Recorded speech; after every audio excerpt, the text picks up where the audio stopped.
好，那我们是不是就热烈掌声欢迎陈岩老师帮我们分享一下那个安管教学？谢谢各位老师啊，那也谢谢黄主任。我跟邱永伟老师，我们是国中同学啊。那刚好我们之前在聊，在聊教育，那他的一些想法刚好回应了我在这几年在交大遇到的一个困境。我进入学界比较晚，因为在进入学界之前，我在媒体工作了一段时间，就做记者。做记者的工作就是每天约人家，然后去跟一些大老板啊，当然我在数位时代啊，所以你要采访的人，当然都是有头有脸的。那做记者最大的挑战就是你要问对问题。如果你问不对问题的话，老板大概都会不屑回答。那刚开始我们都会问一些很大的问题，譬如说你会问说，你今年的公司 revenue 怎么样？哈，那你接下来下一季的展望怎么样？那老板大概都不太屑这些问题哈。那慢慢的，你发现记者跑久了，你其实不需要特别去准备问题，你其实是坐下来开始跟大老板谈之后。然后凭着你对这个产业的了解，你很自然的跟老板谈话。那也因为这样，老板才会告诉你一些你真正想要的事情。好，问题是我学到这些 know how 之后，我慢慢觉得做记者这一行好像不是很有发展啊，所以又去美国佛罗里达州念的博士，回来之后进到交大，那。坦白说，交大是我接触过以来，我自己的学历以来最好的学校。我大学念的是辅大，虽然也不差，但是它毕竟是个私立大学。那研究所我考上了政大，那政大当然也不差，可是如果你排名的话，那个好像交大远在政大前面啊。所以我到交大之后，我就想说怎么办？就因为我们确实跟高中界的周杰伦。所讲的一样，就是我也没学过教育学分，所以我在想上课怎么办，怎么教，然后去问了资深的老师，资深老师就说，就是给 reading 啊，好，那尽量给英文的 reading， 课不要太轻，好，那因为你需要建立你专业的形象。如果不用麦克风讲话，后面听得到吗？可以啊，不用麦克风讲话有点奇怪。OK， 所以呢，我记得我前1、2个学期，我就非常认真的备课，那把刚从国外学到的那些 paper 知识都assign给同学，那我觉得蛮好的，就是说最先进的知识，所以1个礼拜大概都assign大概100多页的 reading， 当然都是有人的 reading， 然后呢，要他们写 summary， 要他们写 reflection， 要非常非常多作业，上课呢也很认真在教，可是不知道为什么。就是第1个学期、第2学期的学生的 evaluation 都很低，那你在想，奇怪，是教的不够努力吗？那我在想，这怎么会是这样？后来有一次机会，在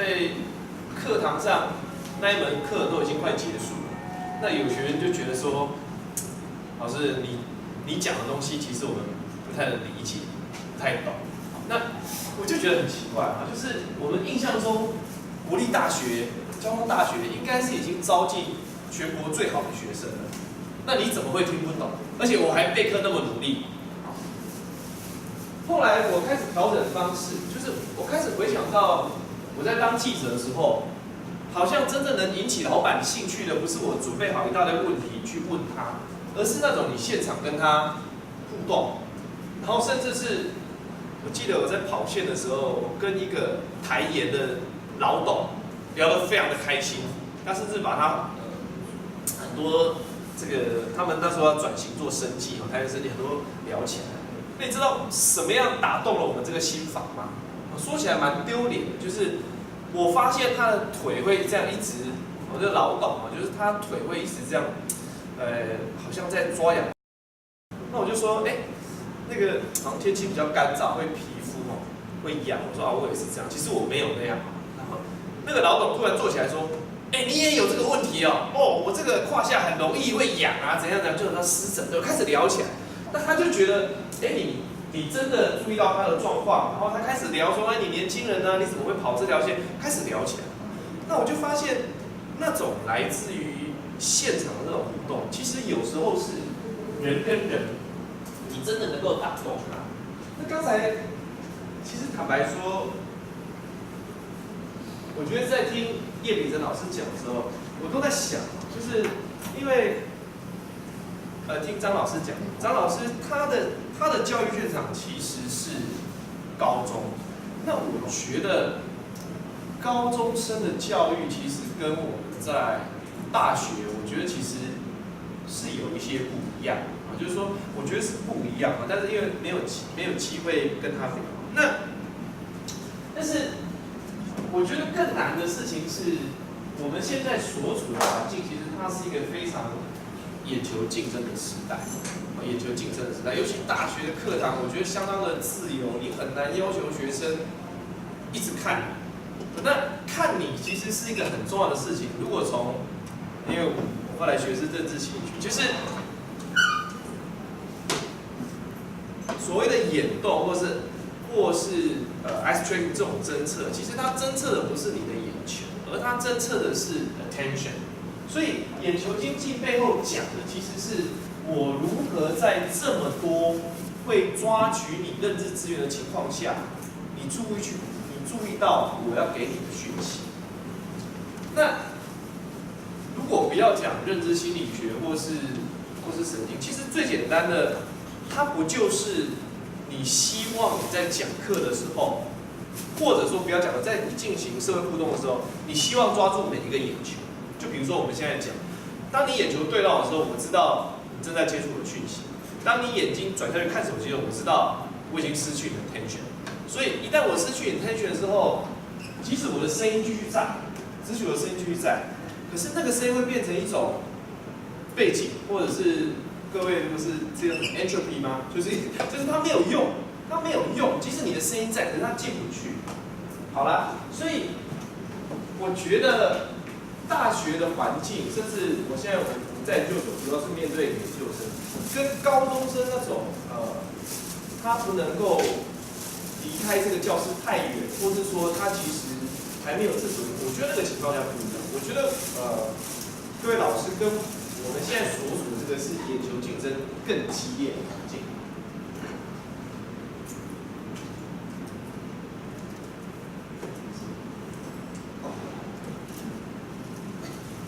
但是因为我是学媒体出身，我从大学研究所一直到博士甚至工作都在传播产业，所以我后来检讨，为什么我在前1-2个学期的教学评量会那么差？我发现我的问题是，我好像忘记我们自己做传播人，或是我们在业界里面最需要知道的一件事情，说做广告或做行销。其实你并不了解你的 target audience，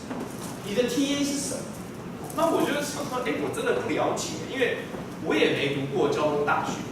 那我住台北，我其实也不了解，就是新竹的这样的教育环境。那更糟糕的是，交大其实是一个非常理工环境。那我一直都是读人文社会这一块，所以当然我们的科系当然还是人文类的学得很多，但是我确实觉得我不了解。那各位老师、各位学辈，你们可不可以也跟我一起来想一下，就是我们想到的大学生或是研究生，你脑袋中会浮现的形容词有哪些？不管是正面、负面，你会想到的形容词，就是新兴人类啊 ，dynamic， 新兴人类，还有没有？还有没有什么形容词是你会浮现在你脑海中的？小朋友 ，very good， 还有没有？还有没有？我们再收集3个，找5个形容词。老师有没有？你会想到什么样的形容词？就你想象中，如果我们是一个服务业，我们的 customer 他到底是什么样的？你会用什么样形容词来形容？寻找，什么？寻找，寻找，找答案。OK，very good，thank you。还有没有？还有没有？地雷课，地雷，地雷课，还有没有？再一个，再一个形容词，描述我们的 target audience。什么？比较我行我素。可能各位蛮客气的，我想到那时候是更多是可能在课堂上受挫，我觉得，我确实觉得他们很做自己，那我觉得他们很不懂尊重，我会觉得学生都觉得自己懂什么，可是你会觉得就是很多负面词开始涌现在我的脑海里面，可是我又想到当初我在写报道的时候，我也跑过 biotech， 就是我的总编告诉我说，连生。你去跑奈米科技、生化科技，我就去跑了。跑回来之后，我写出来的稿子，总编说这没有人看得懂。我说可是我去采访就真的是这样。他说读者看不懂不是读者的问题，是你的问题。记者就是要把知识转换成阅听的人接受。我想说，对啊，我了解啊，但是问题是很难做到。所以。在杂志上几年就是不断在磨这个事情，然后发现，我以为学术圈是一个不一样的事情，我以为学术圈就是一个大家都有高度的学术语言，我以为你愿意进到大学，你甚至考上国立大学，就是你应该有很强的 motivation。我发现不对，我觉得 audience， 我们的 audience， 我们的阅听人跟老师在台上站老师其实有点距离。各位可能觉得我外表看起来年轻可是我们所长都说延伸，因为你年轻，你懂学生，可是我觉得我其实不懂。我觉得那个不懂不是说来自于代沟，当然有一些是的，但是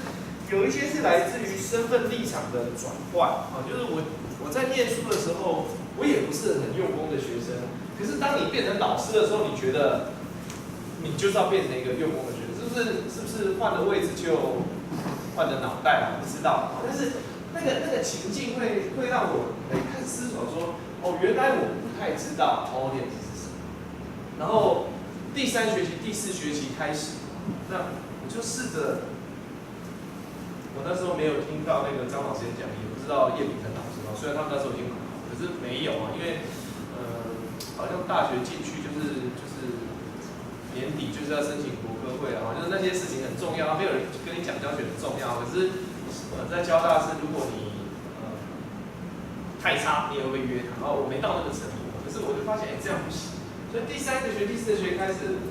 我就把自己当成是个记者，我就把自己当成是个记者，或者是像一个主持人，我开始让同学去 take care 很多。讨论或是分享，那很妙的是，自从我这样做之后，我的语言学就砰突然上升了。然后在后面的那个回答的时候，很多学生说：“老师，我很喜欢你这种上课方法。”我想说：“可是我其实没有什么认真在经营这个。”那所以我就在想，是不是我做错了什么，或是说我做对了什么？然后一直到去年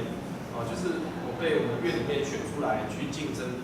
优秀老师，就是优秀教学，那也拿到。那这个海报上面写说我是交大的优良还没有就是我们会院选出来，然后才要到校级，校每年只有1位。那所以那个是以后的目标，没有到校级。可是我就发现很奇怪，就是这个世代，其实我们也在这个世代当中，其实好像。我们都进入到一种娱乐化的时代，我们不知不觉，就像比如说昨天的大新闻，美国总统大选整个翻转，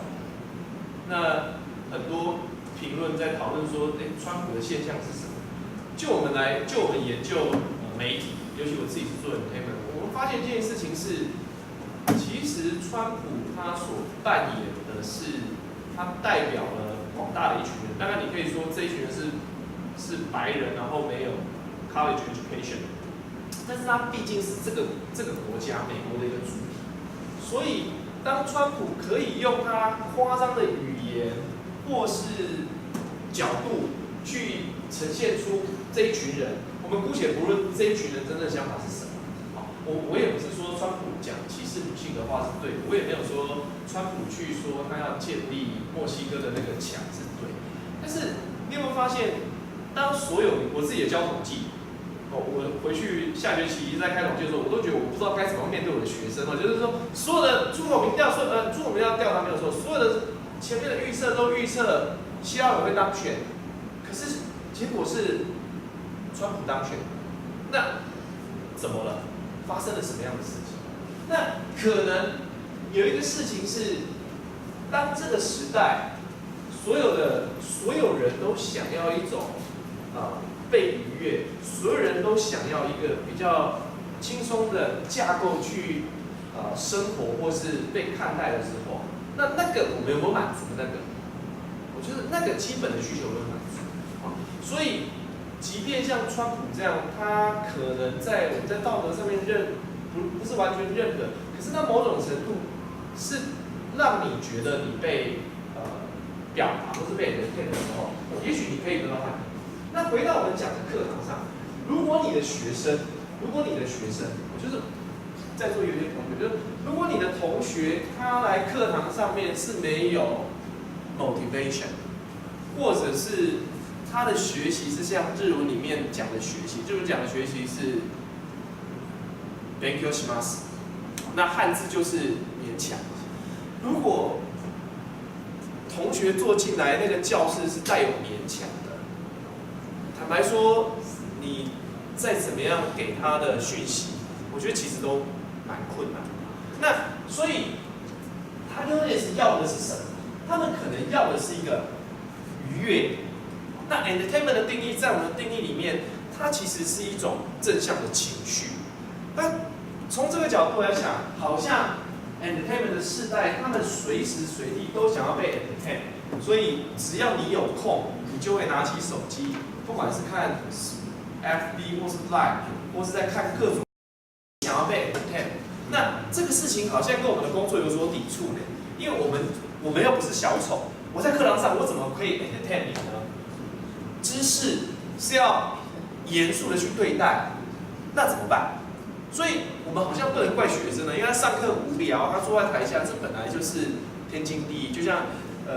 张老师在讲，或者是刚才唐老师在讲，这除非你能够用一些很有趣的方式，让他愿意去做，愿意去学了，不然再怎么用力，就会像我第一学期、第二学期一样。我觉得我超认真在做的。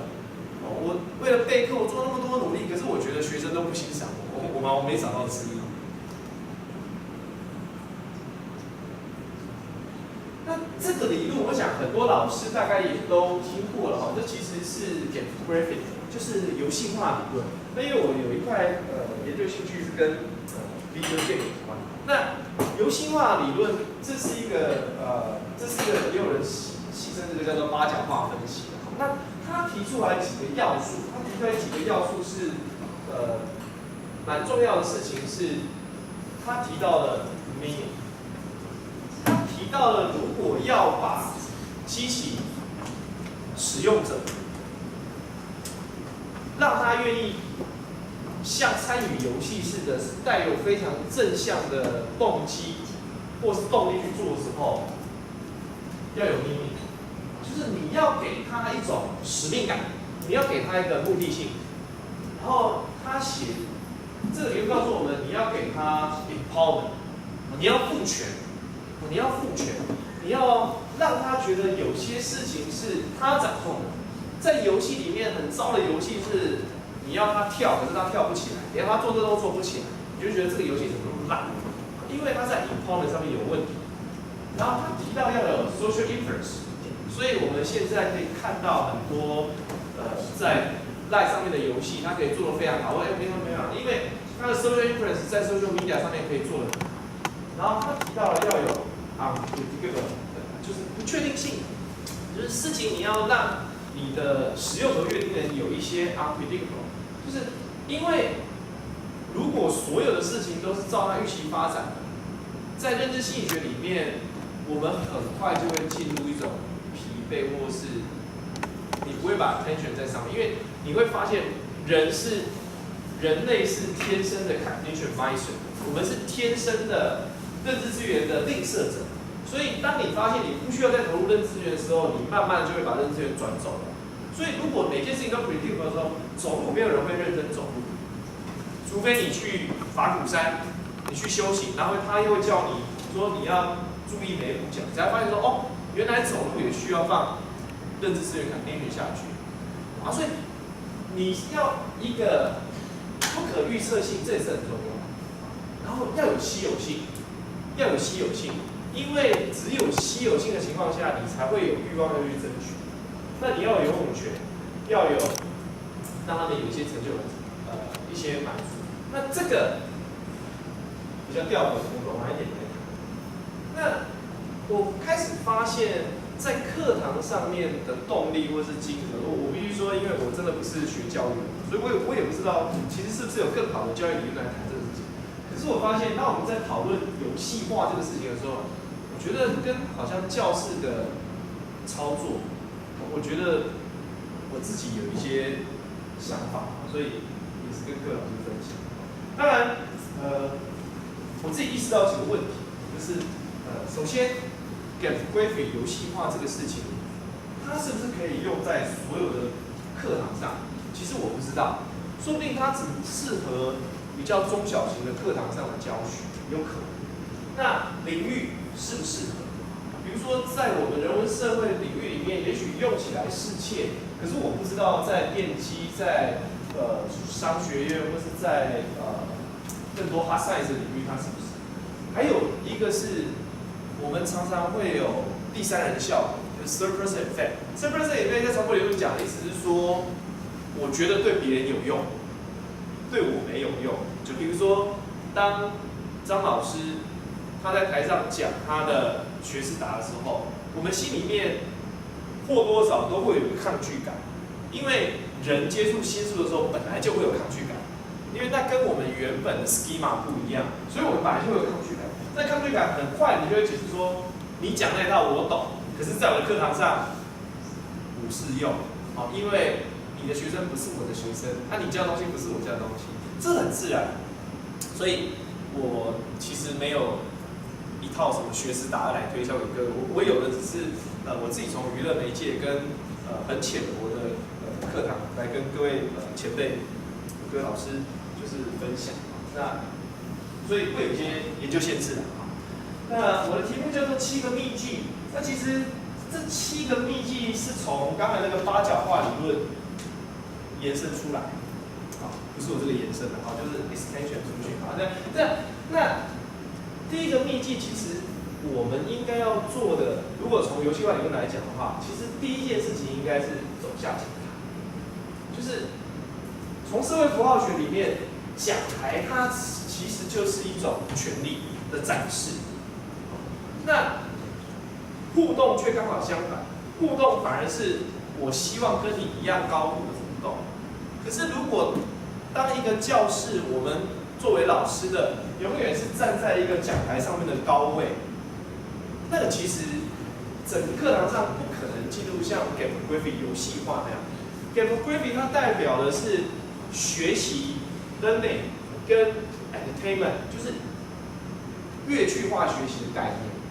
所以也许第一步应该做的是，我们走下讲台，或者是一个讲者，他不应该站在那里，他应该走入人群。或者是一个总统，他要假装友善的跟大家挥挥手，就是这都是一种把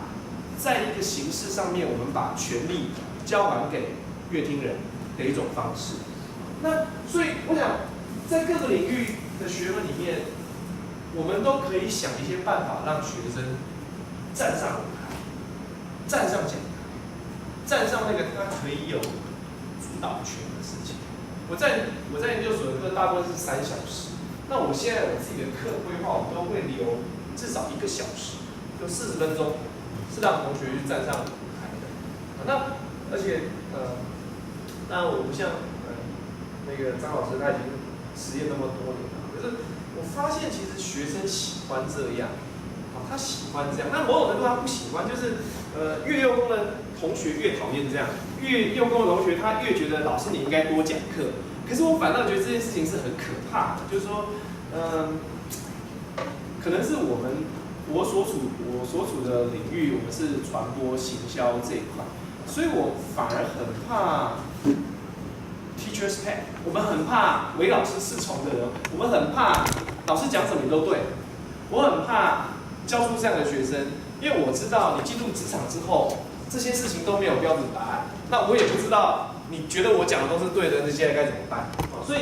当学生鼓励学生站上舞台的时候，他才有机会跟你开始进行一些交流。这是我发现这是第一个，就是能跟这个老师分享，就是如果我是3小时的课，我一定会留1个小时给学生，而且某种程度其实是像邱伟老师他讲的装笨，我觉得那不是装笨，而是说我们必须常常去。因为我们不会问问题，就是我们的教育没有训练我们问问题，所以当台上的人报告的时候，我会说台下的同学你们来问问题，可是你会发现他们不会问问题，所以你必须帮他台下的人帮他想一个梗，说你来问问看台上同学。那这种角色交换的事情，其实可以让他意识到说，在这个学习氛围里面，你可以有不一样的做法。那第二个是有感的奖励，那我放一个那个狗跟骨头的那个。没有恶意的哈，我是说学生狗，或者是我们不是狗哈，我不是这个意思，我是说，其实从认知心理学或是演化的角度来看，其实给奖励是一个非常重要的事情啊，就是人有2个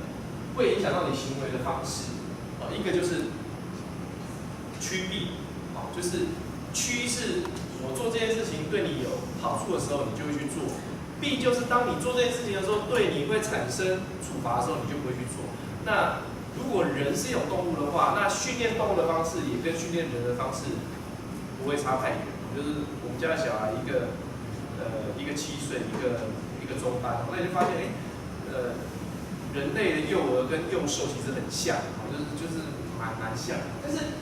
什么样的奖励？那在给规里面，他会讲到。PBL 系统，我想很多老师也知道，就是他会要有积分，他会跟你讲要有勋章，他会叫你排行榜，这都是一种奖励的方式。但是，刚才唐老师给的那个奖励，就是一个非常聪明的奖励。唐老师刚才给的奖励是金沙，那为什么？我觉得，这是一个很聪明的奖励呢。如果我们刚才是唐老师的学生的时候，那他说期末加0.5分跟给金沙，哪一个是有感的奖励？哪一个是好的奖励？各位老师会怎么样去判断？当然金沙要花钱买，好，那我们给那个0.5分或0.1分不用花钱买。但是撇开这个经济因素，各位老师觉得哪一种对学生是有感的奖励？当然很难说哦。如果各位老师，你的课是很重的课，那也许加分是很重要。可是有感的奖励涉及到是你如何能够及时的给奖励，而且让他在心里面 physical 跟 emotion 上面有一个明确的回馈。如果我今天做对了一件事情，如果我是狗，你叫我站起来我就这样，可是你说很好，1个小时都在给你奖励，你觉得我有办法学会站起来这个动作吗？没有。因为它的正向强化没有建立明确的关系，所以你要给一个有感的奖励，从认知心理学的角度是，他要把某一件偶发的行为跟情绪产生连结，这是巴甫洛夫的概念嘛，他从行为主义去控制，所以有感的奖励应该要看那个场地而定。那我的学生，我们一般20个学生。我发现对他们有感的奖励，其实往往不是学期末我加你总分1分，或是怎么样。我觉得对他们有感的奖励，常常是像唐老师刚才示范的，它其实是那种立刻能够让你产生肉体上面和肢体生理上面非常快的回馈，甜食。克力，这个绝对会是在你的行为上面去建立，我做对了，我做对了。好，尤其是如果我的课是从早上9点到12点，那11点发一颗巧克力，那学生会整个眼睛亮起来，因为你的血糖正在下降，你适时的给他补一点甜食。好，所以我的意思是说，当我们在思考，没有错，积分、徽章、排行榜这个都是。可是回到我讲的，就是说，那个有胯下养的台盐的老总，为什么他会突然觉得我是他的骂球？啊，因为他觉得我给他那个回馈是让他处理掉那个他的湿疹，好，然后让在客人面前他得到一个下台的机会。因为我说啊，我有皮肤有问题。如果你能让你的 audience 得到一个立即而且明确的奖励，那么下次他就会自然而然的去做这样的行为。所以我想各位老师，如果你们的小孩大家都比我大，可是回想看我们的小朋友在幼稚园里面，其实幼教老师很会这样。你被叫起来，不管你说的对不对、好不好，老师都会叫你全班同学来给他拍拍手、鼓鼓掌。其实那个小朋友做的不见得对，可是各位有没有发现，我们在大学里面或是研究所里面，我们很少做这件事情。他讲的很好，我们也是讲的不好，我们也是好，就是我们要记得，就是再怎么样高阶的思考，再怎么样运用到中央路径，可是人他的情感需求还是很强，所以这种奖励制度如果能够建立他某一些特定行为跟正向情绪的时候，这个 momentum 建立的时候，以后那种课堂上面的互动相对来讲，我觉得就会很容易。那第3个 tips 我自己想的是，就是它其实跟创意有关。那什么叫创意？就我的定义来，我们在以前在学广告行销的时候，甚至有一门课叫做广告创意导论，就是教你如何去想创意。那创意这件事情是有方法的，可是它背后的真正的原则就是，我提供了你很多 alternative 的路径。好，那之前我跟邱伟老师在聊的时候，他说，这个想法不一定啊，要看，比如说，教电路，就是 IC 电路，那就是只有这样设计比较好。好，那在我们领域里面可能不是，就是说，我们对一个问题的解，比如说讲，就是希拉蕊跟川普为什么在这一次在争取摇摆州的情况，为什么川普得到了大部分北卡、Ohio、Florida State 这些摇摆州的支持？那我们在旁背后有点什么？这里面没有正解，没有正解，没有正解的意思是说我允许你去用其他方式去思考。就像刚才我们看到很多澳洲的教学现场带回来的那个问题，它真的没有正解。只有你自己觉得最佳解。那乐高其实是一个，有时候我上课，虽然国科会的钱很难报，但是后来我还是有去报，就是说我去买了一大桶乐高，然后我会带到课堂上面去。比如说有一次我们在学传播理论的时候，我想表达一个概念是，内容产制者所产生的形象跟解读者的所解读的，其实中间是有落差。我想表达这个概念，所以呢，我想到的活动就是我把那一排乐高叫每个同学抓一把，然后给他5分钟，然后让他去拼出一个他认为的动物或是 whatever， 就是一个物件，然后接着呢，要他坐对面的人去猜他做的是什么，然后这件事情会让他们发现说，我觉得我拼出来是一只兔子，好，可是你可能觉得那是一只老鼠，我觉得是一只车子，好，可是你可能觉得那是一个房子。那，但是下一步我会告诉他们说，其实这些事情也代表了每一个概念在传达的时候，它有各种不同的可能性。那这个其实就是创意。乐高它本身只是一些固定形式的颗粒，一些已经制式化的一些 particle， 可是你一旦去翻转它，你在原本的地方再堆叠一个，或是你把黄色换成绿色，这个都是会在你的认知里面认为说这个是不一样。那这种不一样的感觉，其实就是你允许同学有创意的发现。所以我那时候跟邱文老师我说，对，我的电路板应该有一个是最好的，可是这个也会因你的目的而异吧。好，比如说，如果我要最节能的，可能是这样设计。可是我如果是想，比如说我自己有在玩手电筒，那手电筒它是希望让那个 LED 发最亮，那也许在这样的情况下设计的电路又不一样。如果你要效能，你要什么？也许，所以我意思说，我们如果在课堂上面常常允许同学提出自己的解，而不是你一定要看我的最佳解的时候，那慢慢的可能在课堂上面我们就会听到不一样的声音。那我觉得好处是对我们自己在做研究的时候，也会得到一些收获，因为我们习惯在思索现象或研究问题的时候，有我们自己一定的方式。可是新世代或是同学接触新媒体的时候，他有时候看这件事情，他会有不一样的状况。我常常很多题目是在听同学在怎么观察这些的时候，我想说，你为什么会这样看？反而我会觉得，他有不一样的空间。所以我觉得这个也是有趣的。那第四个 tip 是，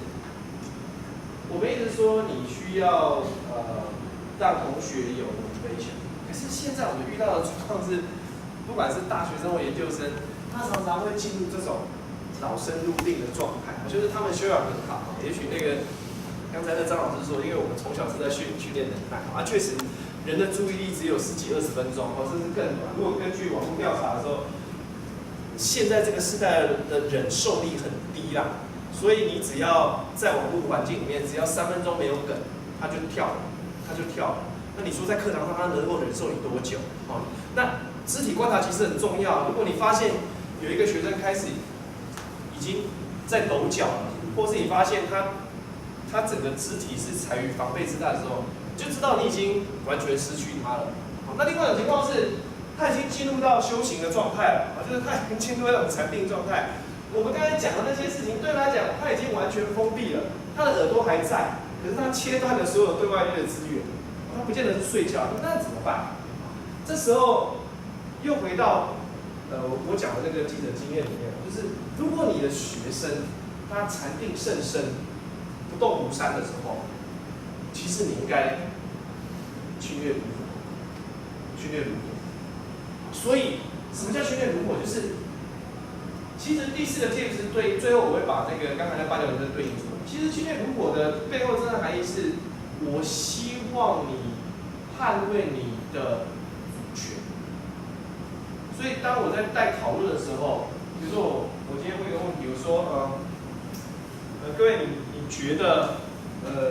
哪一个理论适合来解释为什么民调失准这个现象？那可能有很多理论的，可能有人说这是一种黑天鹅效应，有人说这是抽样的不行，可能说，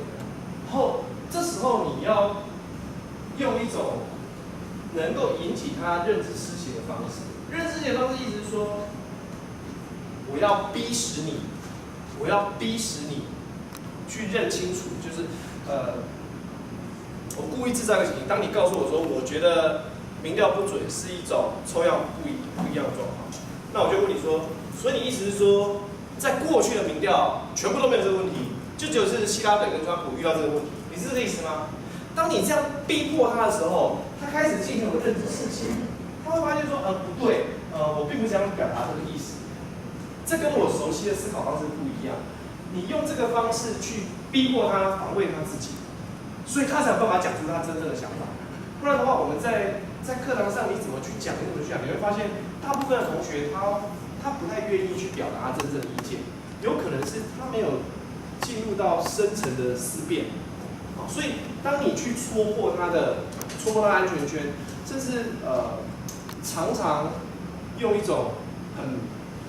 看起来很愚蠢的2分法，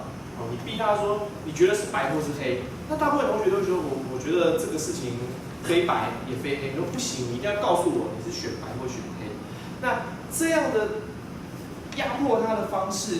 他会觉得说你侵入到我的安全圈的，你侵入到我的原本的思想的范围的，所以他会想要抗拒，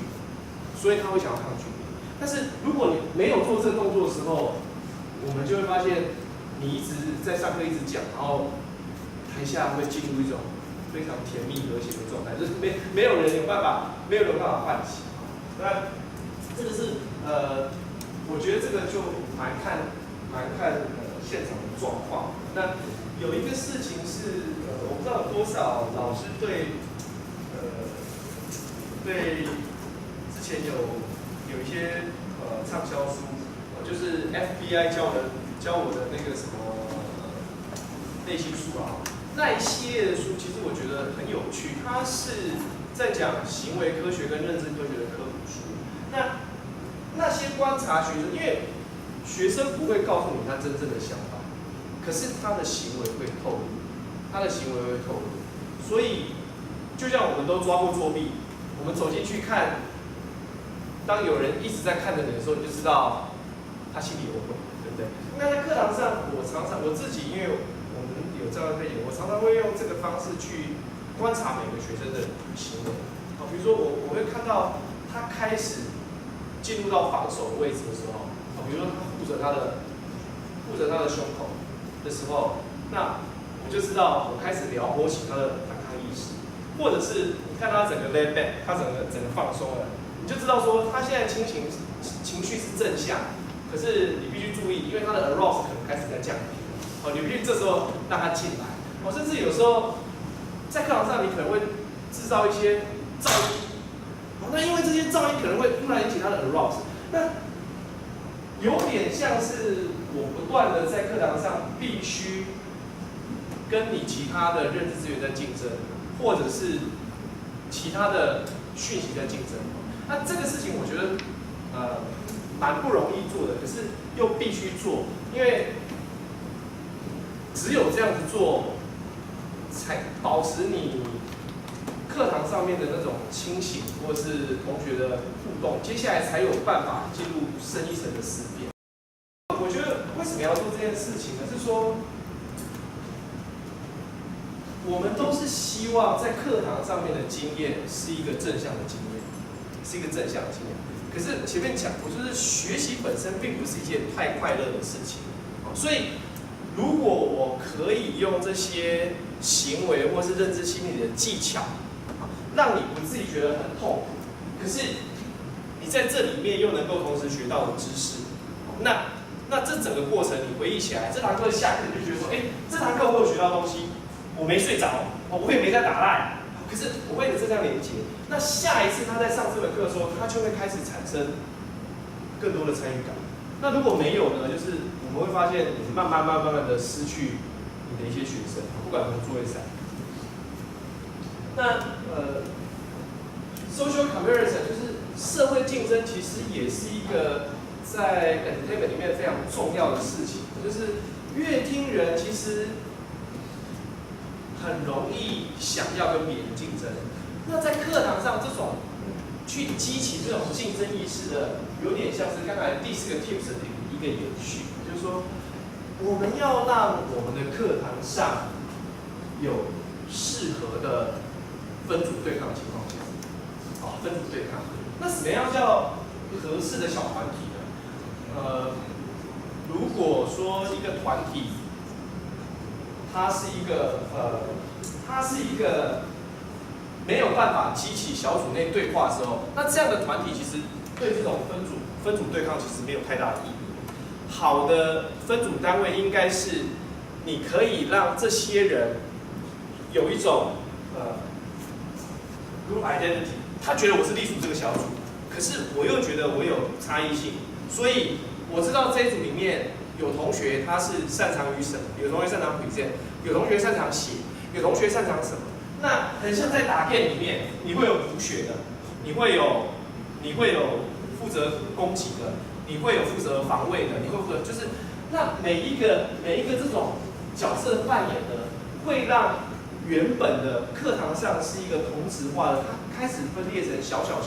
质的。那这些意志里面能够产生一些彼此的动力。那组跟组的对抗又会让他觉得说这个事情有趣，这个事情不是我在听老师讲，这个事情是老师出的这个题目，那老师会说，我想有一个辱没，有一个机制的辱没，待会一个队伍可以得到每一个人得到一个7巧克力，你会开始不自觉的投入这门课，即使你不喜欢这门课，你也不见得喜欢这个老师，可是你会觉得，因为这是我们团队，所以我想去做这件事情。那这个也是一个形式是，叫一个同学起来发表意见很困难，可是叫一组同学发表意见的时候，相对来讲会容易，因为他们可以在这里面找到他们擅长的位置，不是每一个人都很会起来发表意见，也不是每一个同学都很会做 paper work， 可是以组为单位，这个其实对他们讲是一个。那再来是，在我们领域里面有一个叫使用与满足。我们预设所有的使用都应该就是 use and gratification， 就是所有的使用，不管你看电视、上网或者什么，你应该都得到一个满足。可是这里讲的刚好回应到刚才8甲理论讲的稀少性这个事情。其实人的心里面，你应该让那个满足只有8分。为什么肚子饿的时候吃什么都好吃？为什么你吃得很饱的时候就觉得最后一口很难吃下去？因为这种 physical arousal 会自动的在你的身体里面达到一个天花板效应，它会告诉你说，你不要再 appreciate 这个东西很好吃了，你必须停止，不然你的胃会受不了。所以你东西吃得很好吃的时候，吃到你的身体里面，你的血糖刚刚已经够的时候，它会降低你对这个事情的正向回馈，于是你就知道我不应该再吃了，因为再吃可能会有害你的身体。打麻将胡了第一道很爽，可是你不能一直胡一直胡，它有一个天花板效应啊。所以如果你能够控制这种稀少性，让满足恰好少一点，那你的乐听人就永远处于一种像饥饿行销里面讲的，他永远在渴望。那这是什么事情呢？就是刚才其实几位老师也都有提到，就是说我们在打 game 的时候，太简单的关你会觉得很无聊，太难的关你会觉得我放弃。可是最好的方式就是能达到心流，就是你的 skill 跟你的 challenge 能够达到一个动态的平衡。所以给分组的时候，或是给任何作业的时候，都应该让他们觉得时间不太够，有点 hurry。在规划的时候，都应该设定很多条件；在给奖励的时候，都应该限制，不能是人人奖。在你回答任何同学的时候，都应该语带保留，因为这是一个应该回归到主动阅听人的时代，应该让他自己站上舞台，应该给他8分的满足，然后只有这个8分的满足，他才会自己去查。尤其现在太多知识性的东西，其实，我们现在即使是在交大，我们招生都有相当大的困难啊，就是我们都要去那个在台北办workshop，然后招收学生的时候，我们做。那我们正在办很多 workshop， 那比如说我最近在规划 workshop 是我们要请一个导演来教同学怎么样拍摄微电影。那有同学就说，这个我在 YouTube 上看就好了。听了我觉得蛮难过的，然后就是说有一天我们的功能都会被 YouTube 取代，翻转就会告诉我们说，就是你都回家看 video 就好。他说那虽然我们薪水不多了但是这个失去这边薪水怎么办？可是我觉得并不是就是翻转教育，趁那个张老师跟刘先生在，我觉得翻转教育有一些迷思是他们预设你看影片是你有兴趣去看的，可是我不觉得，因为YouTube 上面有太多东西不用你翻转就会来教 ，YouTube 上面有太多东西，可是所有的 YouTube 影片你都会看吗？不偷懒啊？不偷懒，会偷懒啊，你不会想去看啊。前面讲的人的注意力只有10几20分钟，那我凭什么我会想要看那么多 YouTube 的影片或纪录片影片？这从以前就很多，可是并不是这些东西出来以后大家就变得很会翻转式学习。翻转的学习其实应该是说你重视他的人的特质，你用各种的的技巧去引起他对你这个议题的兴趣，即便他本身不见得喜欢，可是这些形式、这些行为的规范会让他产生 engagement， 会让他产生 gratification。那这个满足必须让他自己去做，所以没有自己去做，没有给全部答案，让他自己去做，这个其实是我们去剥夺了他的摄入感。好，我们剥夺了他的摄入感，所以老师们本来就不应该给你标准答案。上课的时候，我一开始很讨厌学生用手机，虽然我在用手机，我现在都鼓励他们用手机。因为我只要在上课遇到一个地方，他们问我就说，那你查，可是你会发现他查不到，那你就问他为什么你查不到？所以这时候他才会重视一个老师的重要性，不然他觉得我什么都看 YouTube 就好了，我什么都 Google 就好了。好啊，那你来试试看，你告诉我为什么川普这一次在民调上面为什么没有显示出来？有时候你找到答案是错的。我觉得如果他没有这个motivation来上你的课的时候，他心里面永远会觉得说，到底什么时候来下课？到底什么时候来下课？到底什么？为什么不能用手机？你讲我都知道。不，我觉得做老师有一些事情是你必须帮助他，但是这种需求感是，孔子说什么小寇则小民，好，他没有问你不要给他，你给他他还不屑，好，所以要这个是，然后最后一个我想分享其实是不确定性，就是有时候你丢一个争辩性的题目，但这个又扯到领域了，我不知道在所谓的哈拉赛斯里面有没有办法做到这件事情，但我假设是有办法，就是我相信所有的事情它其实都有可能是从正反两方，那有没有可能是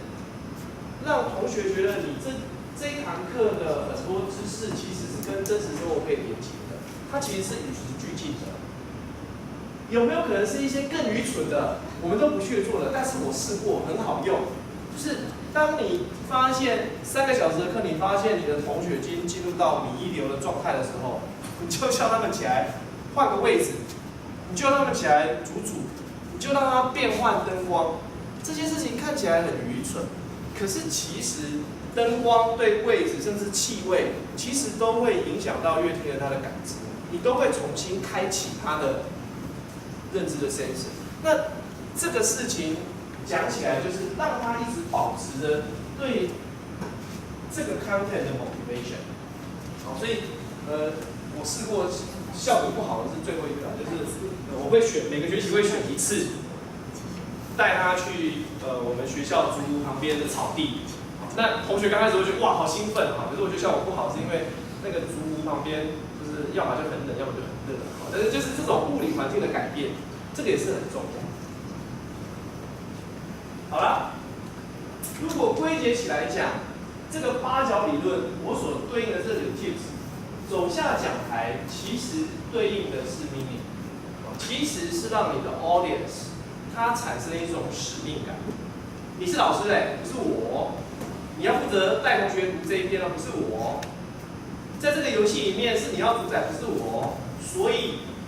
你会产生的对这个教室、对这个教学，你会产生的意义，没有错。那你会发现，除了导入组同学之外，下面还是没有 meaning 啊，所以我们要设计更多跟导入组的互动。奖励感，你要给他立即的回馈，没有正解是一个empowerment，有正解的意思是说我说的一定是对。没有正解的意思是我赋权给你，我允许你的创意解答。侵略如果对应的是 ownership， 学生不愿意表达他的 ownership 的时候，你只有去进入他的安全泡沫圈，他才等于说不，我不是这样想。那我刚才问你说你有这样想有什么回答？我一定要逼我故意用尖锐的问题去说，你认为是这样吗？他说我不认为。这个也是一种反面的计划。然后 social inference， 我这边讲的是 social comparison， 就是人如何在游戏跟课堂上如果可以结合的话，其实这要素是一样的。我打赢别人了，我回答的比较好，我得到老师的奖励，我怎么样，这种向下式的比较，可以让我们对这个文本消费经验有正向的情绪，所以这是很重要的。然后呢，8分满足对应的是稀少性。然后边缘讲的是不可预测性，我们不喜欢老梗，所以我们要试图的在课堂上丢了很多不可变性。现在只没处理 avoidance， 这原本是8角理论，可是我自己觉得有7个是比较适切。那差异是在哪里呢？就是 avoidance 原本在游戏化理论里面讲的是说你会 lose this game， 因为你不想输这个 game， 所以你会在投入。可是我自己觉得教育跟 game 有一点的不一样是在这，因为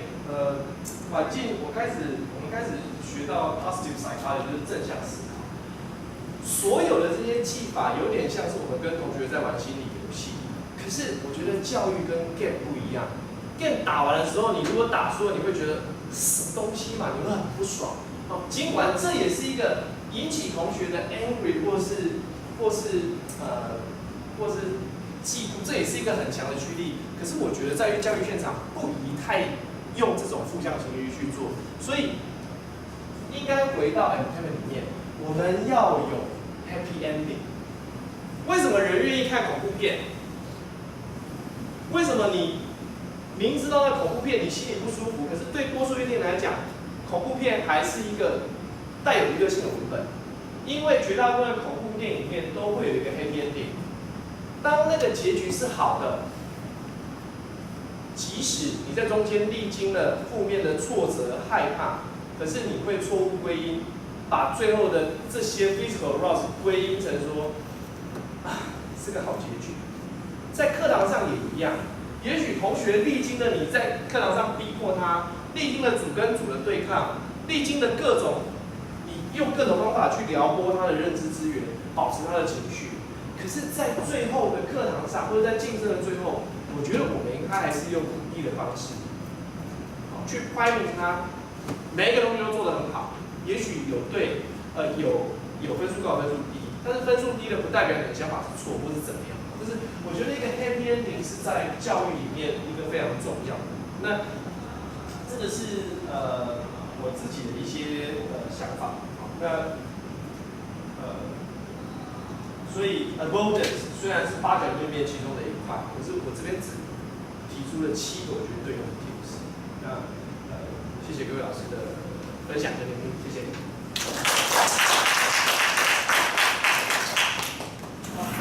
谢谢陈老师那个7个秘籍啊，同学，各位老师有什么问题要提问的？还是邱老师？这里面我最有感的是那个，或者感到最特别的是那个侵略如果。就是说，我们现在开始想要去认识更深的学生。我现在开始做心理学，我连太太都不知道，太太在想什么不知道。可是发现越了解对方越多之后，我们其实可以掌握更多事情。那我觉得在那个里面对学生的一个侵略感，是觉得以前上课我这样不会想到的。不过我觉得在这里面，也许对我们那个纯上课的环境呢，有些比较少讨论，都追求正题。可是可能在专题的讨论，比方说我跟大家说的那种专题课程，是蛮适用的。还有是带学生做专题的过程，就是蛮多人蛮适用的。对，我觉得牵涉到学生的心里面的东西的时候，对我觉得这个就真的要小心了，因为我分享一个我自己的不好的经验，就是我后来去参考心理智商，有学到一个技法，就是艺术分析。好，所以我在上课操作的时候，我不讲那个目的是什么，可是我就叫他们去画出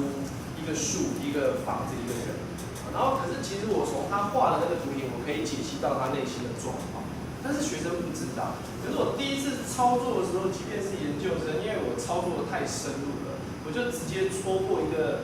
个看起来很冷静的女生，我说你心里的状态非常不稳定，从她画的状态。然后我认为这是一种突破她的安全表达，可是我错就是我点的太深，所以她当场在那种小组讨论的时候，她整个就崩溃了啊，因为我点到的点是她的家庭的点啊。从那件事情以后，发现这个事情其实是要注意的，就是每一个同学的抗压性不一样。那尤其是好像现在的年轻人他们有更多，他们背负了很多我们不懂的那种压力啊。所以你有时候那种你要去训练他的那个安全圈的时候，确实要保留一点距离啦。哦，也许是刚开始从比较也许可以找几个标靶，是你觉得他是跟你比较熟，或是比较可以这样操作。这个是回头的。那另外是，我也确实觉得我分享的很多东西，也许不见得很适合大班啊。可是我想我们每一个人都会有自己的指导生啊，或者是一些比较独立研究的时候，也许